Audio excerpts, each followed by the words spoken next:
50-50 চান্সে সবসময় আমি দেখছি যে রিয়াল মাদ্রিদের পক্ষেই যায়। হুলিয়ান আলভারেজের এখানে লাখ খারাপ। মাদ্রিদ তারা জন্মাইছেই স্যাক্রিফাইস করার জন্য, তারা জন্মাইছে হারার জন্য। রিয়াল মাদ্রিদের আর কি দেখানো বাকি আছে? চ্যাম্পিয়ন্স লিগে রিয়াল মাদ্রিদ দেখায় না এমন কোনো কীর্তি নাই। এখন নতুন করে অ্যাড করছে ডাবল টাচ।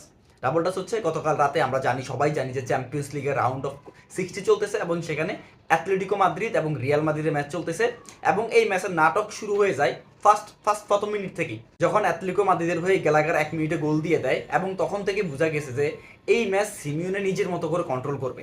কারণ একদম ডিফেন্সিভ চলে গেছে অ্যাথলেটিকো মাদ্রিদ, একদম ডিফেন্সিভ বললেও ভুল হবে, কারণ তারা টাইম অ্যান্ড টাইম বল একদম পজিশন নিয়ে কাউন্টার অ্যাটাকে গেছে এবং বারবার কাউন্টার অ্যাটাক করছে। সেই সুবাদে 17টা শুধু শট নিছে এবং 8টার মতো শট অন টার্গেট নিছে।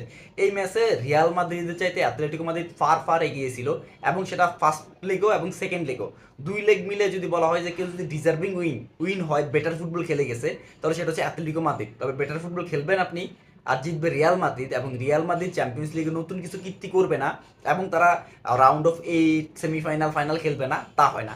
এবং এবারের যেই নতুন ফরম্যাট শুরু হয়েছে সেখানে রিয়াল মাদ্রিদের চাইতে বেশি কীর্তি আর কেউ দেখায় নেই।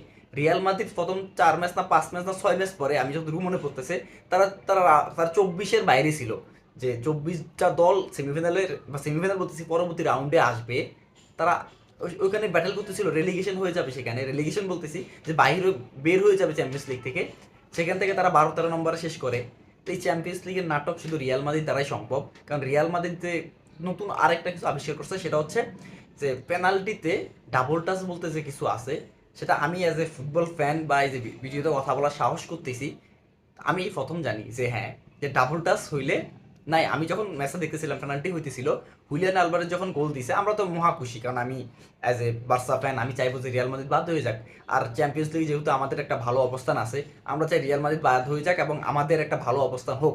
তবে ফুটবল ম্যাচ হিসাবে আমি এটাকে খুব একটা হাইলি রেটেড করতে পারতেছি না। আপনি খুবই এন্টারটেনমেন্ট হবেন, কারণ বোরিং হয়ে যেতেছিলাম বারবার, কারণ এত বেশি ডিফেন্সিভ খেলতেছিল অ্যাথলেটিকো মাদ্রিদ এবং সেখান থেকে কাউন্টার অ্যাটাকে যাইতেছিল, যেটা কিনা আপনাকে ম্যাচের ওই মজাটা দেয় না।